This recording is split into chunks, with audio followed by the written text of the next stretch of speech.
뉴욕의 폭락 이유가 대체 뭐였을까요? 숫자 하나가 방아쇠를 당겼습니다. 어제 미국 정시가 무너진 진짜 이유 지금부터 하나씩 설명드리겠습니다. 이 모든 것은 오전 8시 30분에 시작되었습니다. 다우존스 마이너스 1.18, 나스닥 1.59, S&P 1.33, S&P 500 선물이 8시 30분 되는 순간 수직 하락했습니다. 그리고 현물도 같이 빠지기 시작했습니다. 마치 약속이라도 한 것 같았습니다. 대체 오전 8시 30분 무슨 일이 있었던 걸까요? 그리고 그 방아쇠가 무엇이었는지, 그게 왜 단순한 해프닝이 아닌지 지금부터 하나씩 밝혀드리겠습니다. 자, 첫 번째는 방아쇠 이야기입니다. 고용 데이터 모두의 예상을 박살냈습니다. 어쩌면 누군가는 예상할 수 있었습니다. 여러분도 어쩌면 예상하신 분들이 계실 겁니다. 왜일까요? 오전 8시 30분 발표된 건 미국 노동통계국 BLS의 2월 비농업 고용 보고서였습니다. 시장이 예상한 숫자는 플러스 5만 명, 6만 명 정도였습니다. 그런데 발표된 숫자는 무려 마이너스 9만 2천 명이었습니다. 잠깐 이 숫자를 다시 보겠습니다. 플러스 6만을 예측했는데 마이너스 9만 2천 명. 차이는 무려 15만 명입니다. 이 정도 숫자의 차이는 한 번도 있지 않았던 일입니다. 그 격차가 무려 15만 명 이상입니다. 월스트리트의 베테랑 이코노미스트들도 이날 한동안 말을 잊지 못했습니다. 컨센서스가 조금만 차이 나도 호들갑을 떠는데 5만 명? 만 명? 2만 명? 3만 명도 아니고 말 그대로 퍼펙트 스톰이 터졌다 했습니다. 퍼펙트 스톰, 좋게 말하면 일시적 충격이라는 뜻입니다. 나쁘게 말하면 이걸 어떻게 해석해야 될지 모르겠다는 뜻입니다. 세부 내용을 뜯어보면 더 기묘합니다. 의료 부문에서만 2만 8천 개, 정보산업에서 11,000개. 이건 바로 여러분이 예상하셨던 분들이 계실 겁니다. 여러분의 예상 댓글로 달아주십시오. 연방정부 고용도 1만 명 감소. 캘리포니아와 하와이에 3만 명 이상의 의료 종사자가 파업으로 현장을 떠났습니다. 근데 여기서 이상한 일이 벌어집니다. 일자리는 줄었는데 오히려 평균 임금은 올랐습니다. 전월 대비 4%. 보통 일자리가 줄면 임금이 떨어져야 정상입니다. 그런데 임금이 오르가 있다는 건 뭘 뜻할까요? 시장은 이 숫자를 보고 공포에 빠졌습니다.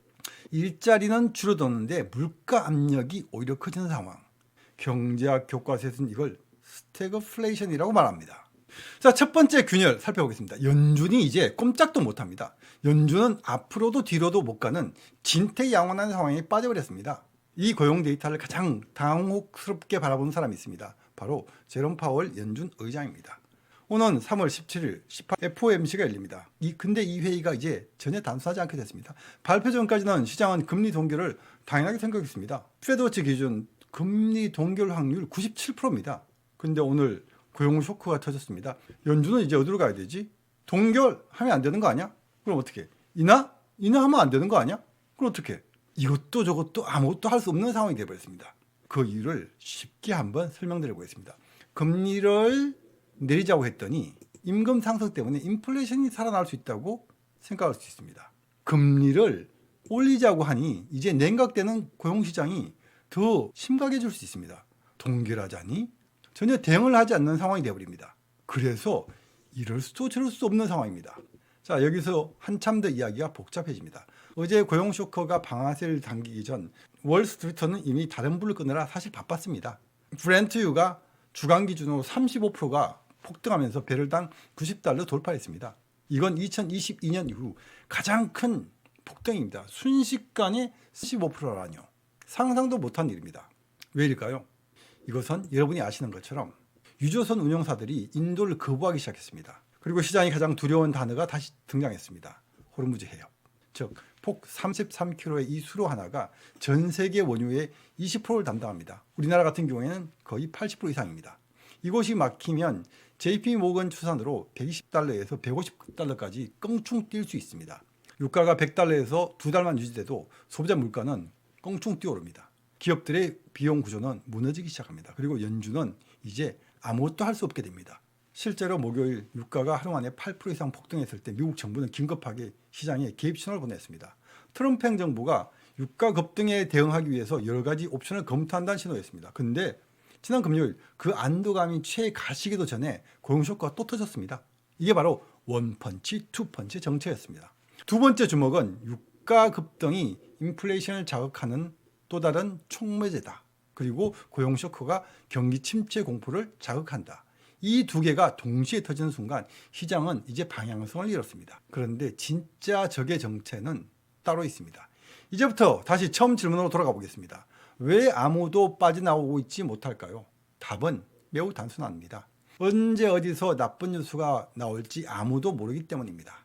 고용이 쇼크를 줄 때 시장은 금리 인하를 기대합니다. 근데 동시에 유가가 폭등합니다. 금리를 내릴 수가 없게 됩니다. 고용이 쇼크를 줄 때 금리가 인하돼야 되는데 유가가 폭등해. 금리를 내릴 수가 없게 돼. 금리를 동결하자니 시장은 더 냉각됩니다. 에너지주로 도망치자니 전쟁이 확 끝나버리면 폭락인데 이것도 도망을 못 칩니다. 어느 방향으로 가도 출구가 보이지 않는 구조. 이게 현재 월스트리트가 처한 현실입니다. 자, 결론은 이것입니다. 그래서 우리는 어떻게 해야 되나? 하지만 역사는 이런 순간에도 항상 이렇게 말합니다. 과거 중동 전쟁 발발 후 S&P 패턴, 전쟁 직후에 1% 빠졌습니다. 그리고 1개월 후에 반등했습니다. 얼마나? 2.5%, 합의 4.5% 반등했습니다. 전쟁이 일주일 이내에 종결되면 정시는 5%, 이후 조정 후 상승 1개월 이상 장기화되면 10% 내외의 추가 조정이 가능합니다. 핵심 변수는 명확합니다.